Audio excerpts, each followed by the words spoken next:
ಪ್ರಸ್ತಾಪ ಮಾಡಿದ್ದಾರೆ, ಅದನ್ನ ಸಹಮತವನ್ನು ವ್ಯಕ್ತಪಡಿಸ್ತೇನೆ. ಅದರ ಜೊತೆಗೆ ನೋಡಿ, ಸಿದ್ದರಾಮಯ್ಯನವರ ಪಾತ್ರ ಇದರಲ್ಲಿ ಇಲ್ಲ ಅನ್ನೋದಕ್ಕೆ it is very very clear. ಈ ಲ್ಯಾಂಡು ಡಿನೋಟಿಫೈ ಆಗಿದ್ದು ಯಾವಾಗ? 1998. 26 ವರ್ಷ ಆಗಿದೆ. ಅವರ ಇನ್ವಾಲ್ವ್ಮೆಂಟ್ ಆಗಿದ್ರೆ ಈ ವಿರೋಧ ಪಕ್ಷದಲ್ಲಿರುವಂಥವ್ರು ಯಾವತ್ತಾದರೂ ರೈಸ್ ಮಾಡಬಹುದಾಯ್ತು ಇಶ್ಯೂ. ಎರಡನೇದು, ಅದು ಸೇಲ್ ಆಗಿದ್ದು 2004ರಲ್ಲಿ. ಅಂದ್ರೆ 20 ವರ್ಷ ಆಯಿತು. ಆ ಸೇಲು ಸಹ ಇಲ್ಲೀಗಲ್ ಅಂತೇಳಿ ಯಾರು ಪ್ರಶ್ನೆ ಮಾಡಿ. 2010ರಲ್ಲಿ ಮಿಸಸ್ ಸಿದ್ದರಾಮಯ್ಯನವರಿಗೆ, ಶ್ರೀಮತಿ ಪಾರ್ವತಿಯವರಿಗೆ ಅವರ ಬ್ರದರ್ ಗಿಫ್ಟ್ ಕೊಟ್ಟಿರುವಂಥದ್ದು 2010ರಲ್ಲಿ. 14 ವರ್ಷ ಆಗಿದೆ. ಯಾರು ಸಹ ಗಿಫ್ಟ್ ಇಲ್ಲೀಗಲ್ ಅಂತೇಳಿ ಹೇಳಿಲ್ಲ. ಅವರ ಲ್ಯಾಂಡ್ ಅನ್ನ ಇಲ್ಲೀಗಲಿ ಎನ್ಕ್ರೋಚ್ ಮಾಡಿಕೊಂಡು ಲೇಔಟ್ ಮಾಡಿ ಸೈಟ್ಗಳನ್ನು ಸೇಲ್ ಮಾಡಿದ ಮೇಲೆ 2015ರಲ್ಲಿ ಶ್ರೀಮತಿ ಪಾರ್ವತಮ್ಮನವರು 2017ರಲ್ಲಿ ಮತ್ತು 2021ರಲ್ಲಿ ಅರ್ಜಿಗಳನ್ನು ಕೊಟ್ಟಿದ್ದಾರೆ. 2015ರಲ್ಲಿ ಸಿದ್ದರಾಮಯ್ಯನವರು ಚೀಫ್ ಮಿನಿಸ್ಟರು, 2017ರಲ್ಲಿ ಸಿದ್ದರಾಮಯ್ಯನವರು ಚೀಫ್ ಮಿನಿಸ್ಟರು. ನಿಜಕ್ಕೂ ಸಹ ಚೀಫ್ ಮಿನಿಸ್ಟರ್ ಸಿದ್ದರಾಮಯ್ಯನವರು ದುರ್ಬಳಕೆ ಮಾಡ್ಕೋಬೇಕು, ಅಲ್ಲಿ ಆಸ್ತಿ ಕಬಳಿಸಬೇಕು ಅನ್ನೋ ಹಾಗಿದ್ರೆ ಆಸ್ ಎ ಚೀಫ್ ಮಿನಿಸ್ಟರ್ ಈ ಕುಡ್ ಹ್ಯಾವ್ ಆರ್ಡರ್ಡ್, ಈ could have directed the concerned authorities to grant land or sites. ಯಾವಾಗ 2021ರಲ್ಲಿ ಮೂಡಾದವರು ಒಂದು ಕಾನೂನನ್ನು ಮಾಡಿಕೊಳ್ತಾರೆ, ಅವರೇ ಇಂಟರ್ನಲ್ಲಿ 50-50 ರೇಷಿಯೋದಲ್ಲಿ ಯಾರ್ದಾದ್ರೂ ಜಮೀನು ಅನಾಥರೈಸ್ಡ್ ಆಗಿ ಎನ್ಕ್ರೋಚ್ ಮಾಡಿಕೊಂಡಿದ್ರೆ ಅವರಿಗೆ 50-50 ರೇಷಿಯೋದಲ್ಲಿ ಕೊಡಬೇಕು.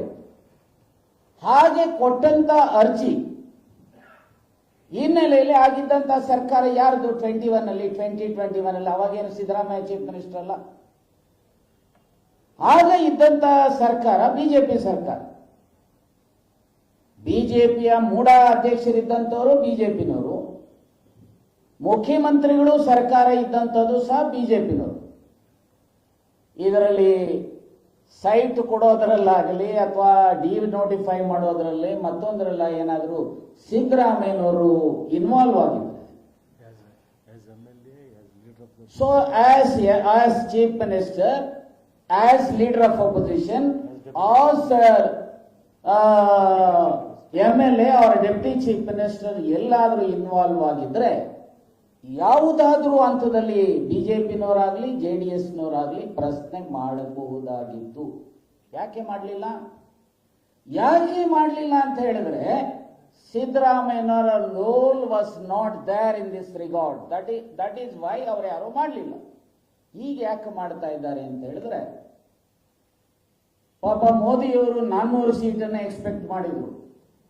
ಇಲ್ಲಿ ಮಿಸ್ಟರ್ ಯಡಿಯೂರಪ್ಪನವರು 28 ಸೀಟ್ ಎಕ್ಸ್ಪೆಕ್ಟ್ ಮಾಡಿದ್ರು. ಈ ದೇಶದ ಜನ ಇವರಿಗೆ ಕಪಾಳ ಮೋಕ್ಷ ಮಾಡಿ 400 ಬಿಟ್ಟು 246 ಬಿಜೆಪಿನವರು ಕೊಟ್ಟಿದ್ದಾರೆ. ಇವರು 28 ಎಕ್ಸ್ಪೆಕ್ಟ್ ಮಾಡಿದಂತ ಸಂದರ್ಭದಲ್ಲಿ ಇವರು ಮತ್ತು JDSನವರು ಸೇರಿ 19 ಕೊಟ್ಟಿದ್ದಾರೆ.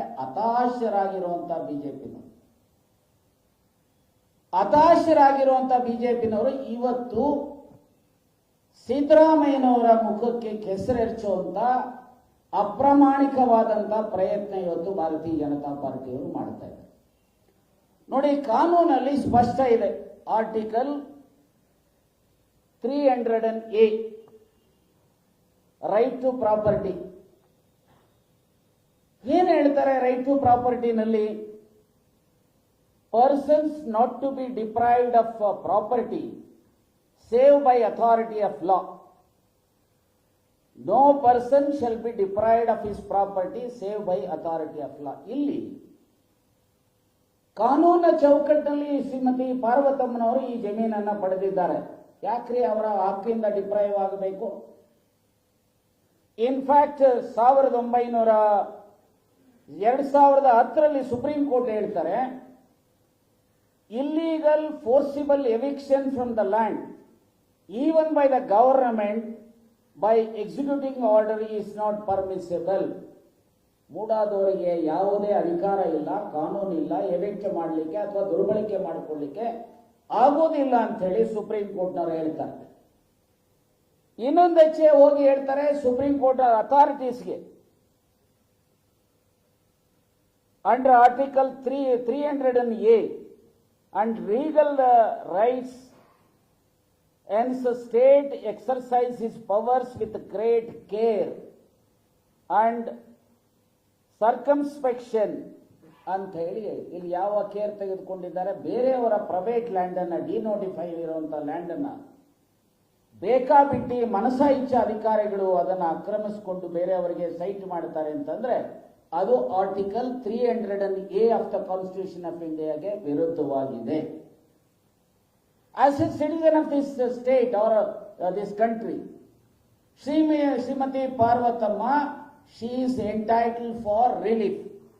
ಆ ರಿಲೀಫ್ ಅನ್ನ ಮೂಡಾದವರು ಏನು ಹೇಳಿದ್ದಾರೆ, 50-50 ರೇಷಿಯೋದಲ್ಲಿ 4 ಸೈಟ್ ಕೊಟ್ಟಿದ್ದಾರೆ. What is wrong? What is the illegality committed either by Shrimati Parvatamma or by mister Siddaramaiah?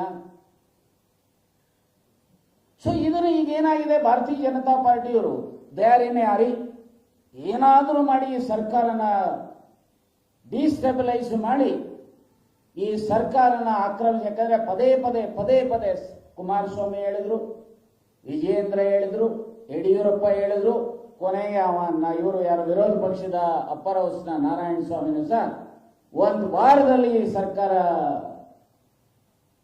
Destabilise ಆಗುತ್ತೆ ಅನ್ನುವಂತ ಮಾತನ್ನ ಹೇಳ್ತಾರೆ. ಅಂದ್ರೆ their intention is very very clear. If you want to kill a dog, call it as mad and kill it ಅಂತ ಹೇಳಿ.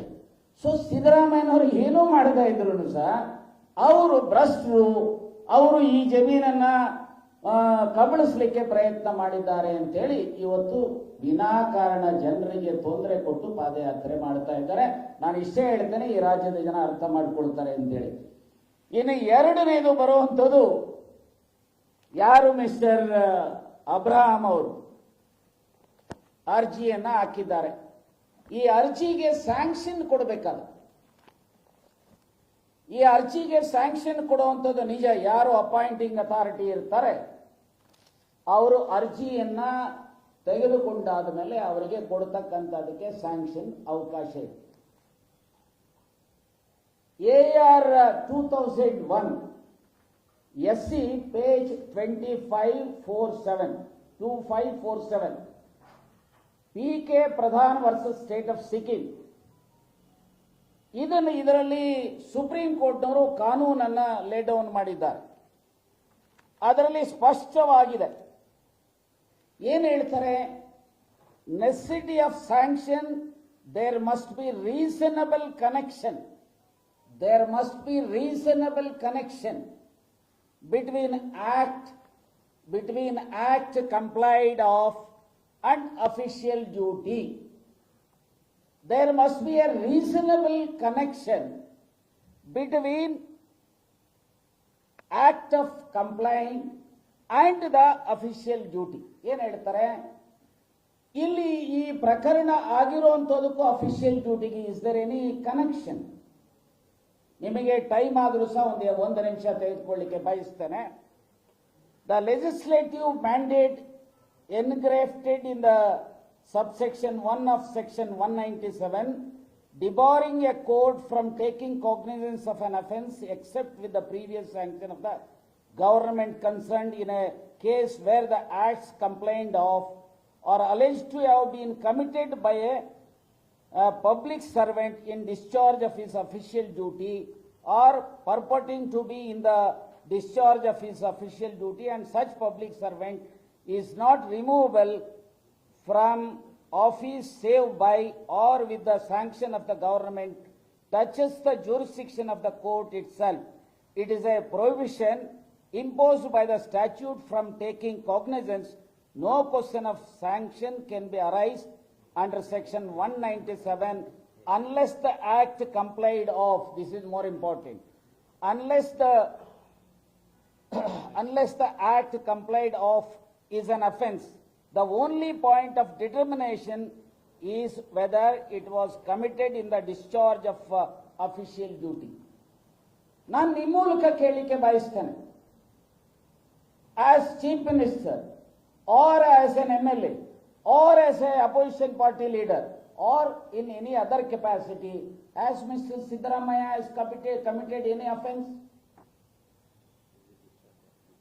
while discharging the duties as chief minister or as leader of opposition or as an MLA, please ಅವರು establish ಮಾಡಬೇಕು ಅಲ್ವಾ? ಹಾಗಾಗಿ where is the question of granting sanction by the governor.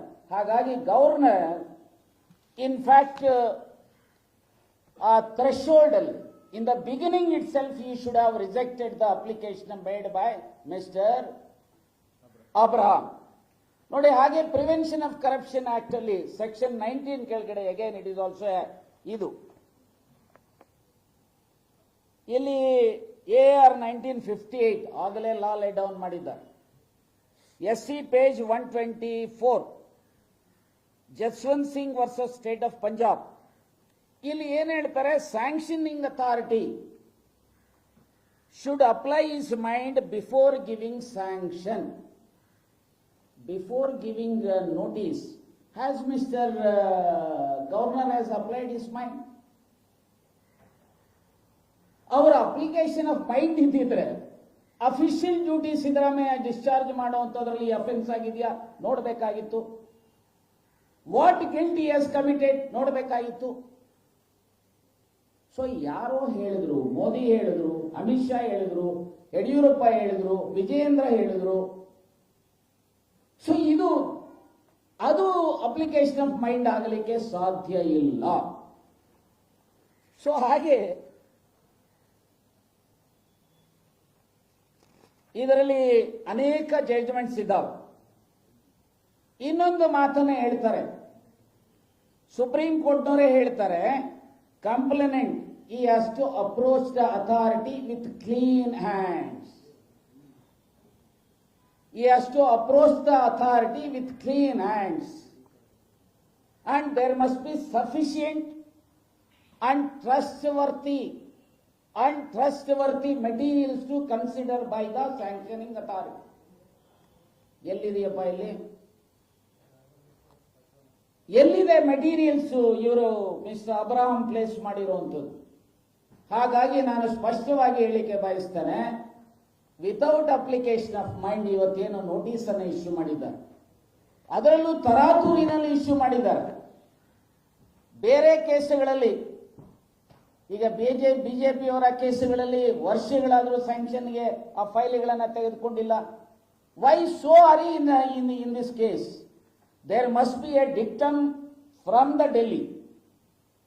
ಹಾಗಾಗಿ ನಾನು ಇಷ್ಟೇ ಹೇಳ್ತೇನೆ, ಘನತವೆತ್ತ ಏನು ರಾಜ್ಯಪಾಲರ ರಾಜಭವನ ಇದೆ, ಪಕ್ಷಾತೀತವಾಗಿರಬೇಕು. ಬಿಜೆಪಿಯ ಕಚೇರಿ ಆಗಬಾರದು, ಬಿಜೆಪಿಯ ಏಜೆಂಟು ಗವರ್ನರ್ ಆಗಬಾರದು. ಇದು ನಾನು ಸ್ಪಷ್ಟವಾಗಿ ಒಬ್ಬ ಸಂವಿಧಾನದಲ್ಲಿ ಬದ್ಧತೆ ಇರುವಂತವನಾಗಿ ಈ ಮಾತನ್ನು ಹೇಳಿಕೆ ಬಯಸ್ತಾ ಇದ್ದೇನೆ. ನಾನು ಇಷ್ಟೇ ಹೇಳ್ತೇನೆ, ಇವತ್ತು ಏನಾದರೂ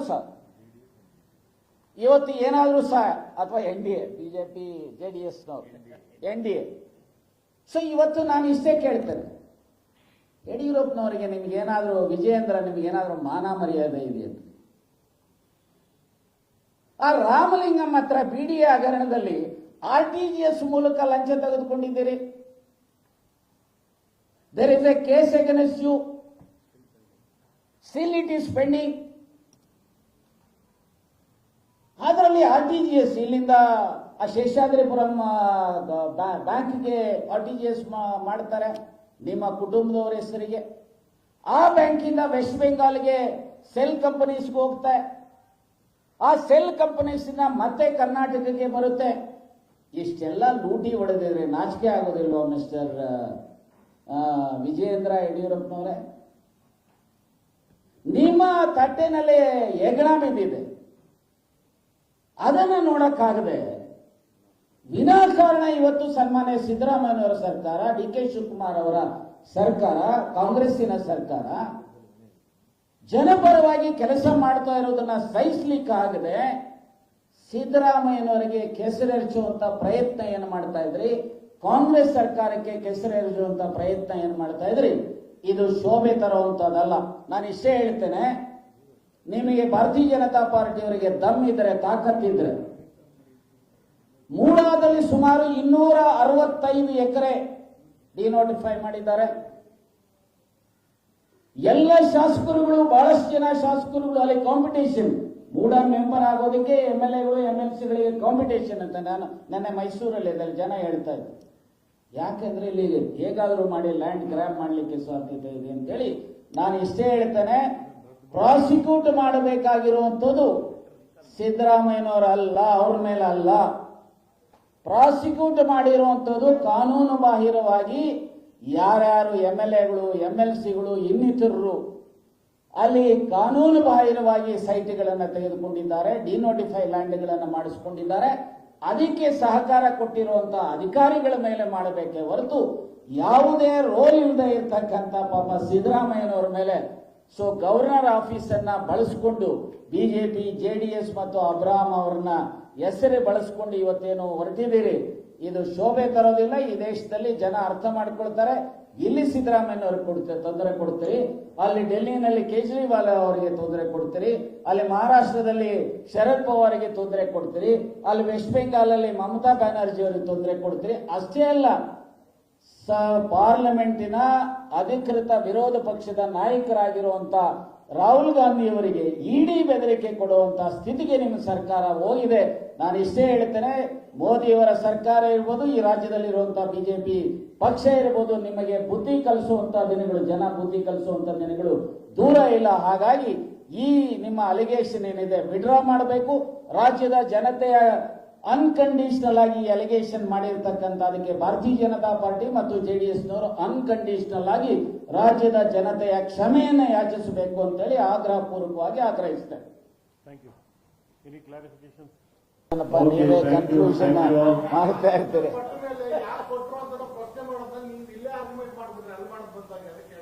ಸ್ಯಾಂಕ್ಷನ್ ಕೊಡೋದಕ್ಕೆ ಬರೋದಿಲ್ಲ ಅನ್ನುವಂಥದ್ದನ್ನ ನಾನು ಸ್ಪಷ್ಟವಾಗಿ ಹೇಳಿದ್ದೇನೆ.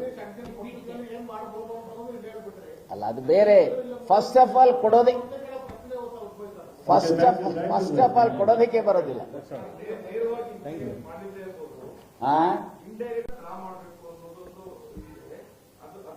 ಇಂಡೈರೆಕ್ಟ್ ಆಗಿ ಇನ್ಫ್ಲೂಯೆನ್ಸ್ ಮಾಡಿದ್ದಾರೆ ಅನ್ನೋದಕ್ಕೆ ಮೆಟೀರಿಯಲ್ಸ್ ಏನಿದೆ? ಮಾಡಿದ್ದಿದ್ರೆ ಯಾಕೆ ಇವರು ಈ ಎಲ್ಲ ಹಂತಗಳಲ್ಲಿ ಅಪ್ಲಿಕೇಶನ್ 2015 ಅವರಕ್ಕೂ ಅವ್ರ ಚೀಫ್ ಮಿನಿಸ್ಟರ್ ಮಾಡಬಹುದಾಗಿತ್ತು, 17 ಮಾಡಬಹುದಾಗಿತ್ತು. 21 ಅರ್ಜಿ ಯಾವಾಗ ಮೂಡಾದವರು ಕಾನೂನು ಮಾಡಿಕೊಂಡಂತಹ ಸಂದರ್ಭದಲ್ಲಿ ಅವರು ಕೊಟ್ಟಿದ್ದಾರೆ. ಅವರಾಗ ಇವರೇನು ಸಿದ್ದರಾಮಯ್ಯನವರು ಚೀಫ್ ಮಿನಿಸ್ಟರ್ ಅಲ್ಲ, ಏನೂ ಅಲ್ಲ. ಹಾಗಾಗಿ ಇಂಡೈರೆಕ್ಟ್ ಆಗಿನೂ ಸಹ, ಡೈರೆಕ್ಟ್ಲಿ ಆರ್ ಇಂಡೈರೆಕ್ಟ್ಲಿ ಸಿದ್ದರಾಮಯ್ಯನವರ ರೋಲ್ ಇಲ್ಲ, ಕಾಂಗ್ರೆಸ್ಸಿನ ರೋಲ್ ಇಲ್ಲ, ಕಾಂಗ್ರೆಸ್ಸಿನ ನಾಯಕರ ರೋಲ್ ಇಲ್ಲ ಅನ್ನೋದನ್ನ ನಾನು ಸ್ಪಷ್ಟವಾಗಿ ಹೇಳಿಕೆ ಬಯಸ್ತೇನೆ. ಎಸ್, ಒಂದು ನಿಮಿಷ ಸರ್, ಅಲ್ಲೇ ಹೇಳಿ ಬ್ರದರ್. ಕಾನೂನಲ್ಲಿ ಕೆಲಸ ಮಾಡೋದಿಲ್ಲ, ಫ್ಯಾಕ್ಟ್ಸ್ ಎವಿಡೆನ್ಸ್ ಕೆಲಸ ಇಪ್ಸು ಬಟ್ಸ್ ಅಲ್ಲ. ನಾವು ಇಲ್ಲಿರುವಂತ ನಾವು ಓದ್ ತಗೊಳ್ತೇವೆ, MLAಗಳಾಗಿ, MP ಗಳಾಗಿ, ರಾಜ್ಯಪಾಲರಾಗಿ ಸಂವಿಧಾನವನ್ನ ಎತ್ತಿಡಿತೇವೆ. ಸಂವಿಧಾನದ ಅಡಿಯಲ್ಲಿ ಸುಪ್ರೀಂ ಕೋರ್ಟ್ ಲಾ ಲೇ ಡೌನ್ ಮಾಡಿದೆಯಲ್ಲ, ಆ ಲಾ ರೀತಿಯಲ್ಲಿ ರಾಜ್ಯಪಾಲರು ನಡ್ಕೋಬೇಕೇ ಹೊರತು ರಾಜಕೀಯ ಒತ್ತಡಗಳಿಗೆ ಸ್ಯಾಂಕ್ಷನ್ ಕೊಡುವಂಥದ್ದು ಅವ್ರಿಗೂ ಶೋಭೆ ತರೋದಿಲ್ಲ. ಅದನ್ನ ಕೊಡೋಕ್ಕೂ ಬರೋದಿಲ್ಲ. ಹಾಗಾಗಿ ಸ್ಯಾಂಕ್ಷನ್ ಪ್ರಶ್ನೆನೂ ಬರೋದಿಲ್ಲ, ರಾಜೀನಾಮೆ ಪ್ರಶ್ನೆನೂ ಬರೋದಿಲ್ಲ ಅಂತ ಹೇಳಿ ಹೇಳಿಕೆ ಬಯಸ್ತೇನೆ.